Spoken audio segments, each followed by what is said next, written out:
Apa khabar semua? Dalam video ni kita nak tengok tentang apa yang dah terjadi pada Chernobyl baru-baru ni, yang mana bumbung yang dibuat untuk menghalang radioaktif material keluar dari situ dah diletupkan oleh drone Rusia. Jadi memang sekarang ni ada lubang dekat situ dan struktur ni dah rosak dan orang risaulah benda radioaktif ni akan keluar dari situ. Jadi sebenarnya Chernobyl ni okey ke tidak sekarang ni? Okey, jom kita tengok. Jadi kalau kita cuba tengok balik apa yang berlaku di Chernobyl ni, pada tahun 1986 telah berlaku satu letupan reaktor nombor 4 dekat Chernobyl Nuclear Power Plant. Dan letupan ni bukanlah kata fuel rod nuklear tu yang meletup, tapi disebabkan kepanasan yang melampau. Masa tu diorang dah tak dapat kontrol power output nuklear ni, maka reaction tu menyebabkan banyak hidrogen terkumpul dekat bumbung reaktor 4 ni. Dan anda tahulah yang hidrogen ni sangat mudah meletup. Jadi at one point bumbung ni pun meletup, dan bila dah tak ada bumbung, maka sangat banyaklah partikel radioaktif yang terbebas ke udara. Jadi waktu tu sampai kena buat pemindahan besar-besaran penduduk setempat. Hutan-hutan keliling tu pun mati sebab partikel ni jatuh semula dekat tanah, dan sampai sekarang dah dekat 40 tahun pun masih tak ada orang duduk dekat situ. Tapi walaupun banyak partikel radioaktif yang dah terbebas,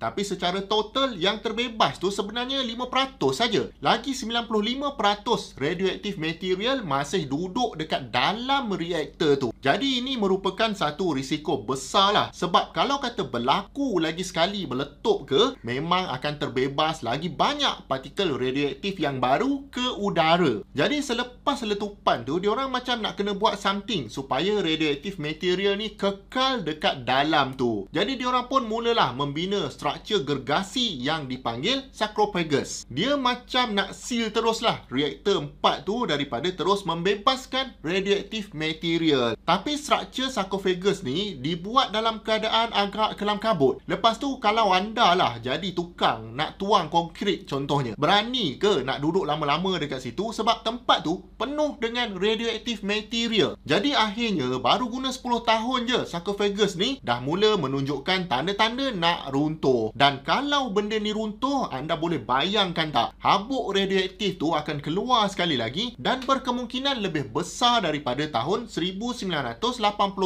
Jadi satu penyelesaian jangka panjang memang perlu dibuat. Jadi itulah yang menyebabkan diorang membina apa yang kita panggil sebagai New Safe Confinement ataupun NSC. NSC ni seolah-olah satu struktur gergasi yang macam ditelangkupkan semua bangunan dekat bawah tu, termasuklah sarcophagus tadi, untuk seal terus radioaktif material yang masih ada dalam bangunan tu. Memang New Safe Confinement ni sangat besar dan sampai sekarang dia adalah objek darat terbesar yang pernah dialihkan oleh manusia. Kenapa kena alih? Sebab panjang dia adalah 260 meter, tinggi pula 108 meter dan berat dia adalah 36,000 tan. Disebabkan struktur ni terlalu besar, memang jurutera tak boleh bina terus dekat atas reaktor sebab radiation tu terlalu bahaya. Jadi diorang binalah jauh sikit dari situ, dan bila dah siap baru ditolak perlahan-lahan sampailah dia menutupi sarcophagus tadi. Nak menggerakkan benda ni saja dah makan masa 10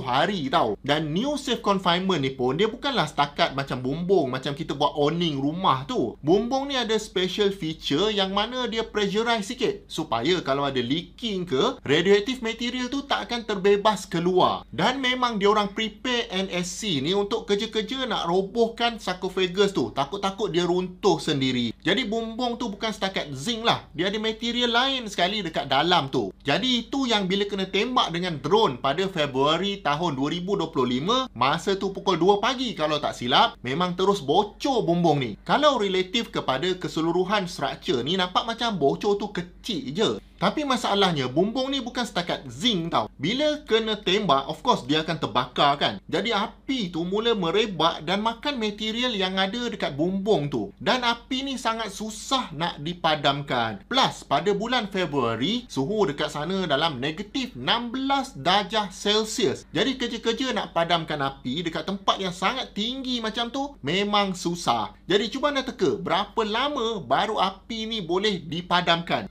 Jawapan dia 17 hari tau. Kena sembuh 24/7 baru padam. Bayangkan mid February start terbakar, early March baru padam. Anda boleh bayangkan tak berapa banyak internal material yang dah rosak disebabkan kebakaran ni. Jadi walaupun lubang tu dalam 15 meter persegi saja, tapi disebabkan kebakaran ni, lebih 200 meter persegi luas bumbung NSC ni telah pun musnah. Pendek cerita, NSC ni dah tak berguna lagi lah dekat situ. Dia dah rosak. Satu lagi, disebabkan NSC ni, tujuan dia adalah untuk maintain positive pressure supaya kalau ada lubang, udara tak akan terlepas keluar dan radioactive particle ni tak terlepas. Bila dah berlubang macam ni, tak ada lagi lah positive pressure tu. Jadi kalaulah kata sarkofagus ni runtuh sekarang, memang debu-debu ni akan terbang entah ke mana pun kita tak tahu. Sebab sarkofagus ni dah lah umur dia dekat 40 tahun. Masa dibina tu pun agak huru-hara. Jadi besi yang ada pun dah bengkok, konkrit pun dah retak. Jadi ramalan awal mengatakan struktur tu boleh tahan 30 tahun je. Sekarang ni dah 39 tahun pun. Memang menunggu masa saja nak runtuh. Sebab itulah diorang cepat-cepat siapkan new safe confinement ni dulu. Jadi kalaulah benda ni runtuh, memang debu-debu radioaktif ni akan terbebas dan tak tahu dia akan pergi sampai mana. Dan disebabkan NSC ni terlalu besar, nak buat pun kos dia berbilion USD. Diorang pun tak tahu nak repair macam mana. Ni nasib baik tak runtuh tau. Kalau kena satu drone lagi, lepas tu terbakar lagi, memang boleh runtuh rasanya. Kalau nak tampal lubang ni pun, diorang tak akan dapat balik seal yang negative pressure tadi. Dia tetap akan terbocor macam tu saja sebab material dekat dalam tu dah terbakar. Nak runtuhkan buat baru pun kos terlalu tinggi. Jadi sampai sekarang lah, dah berbulan-bulan masih berlubang lagi dan mengharapkan struktur sarkofagus dekat dalam tu tak runtuh.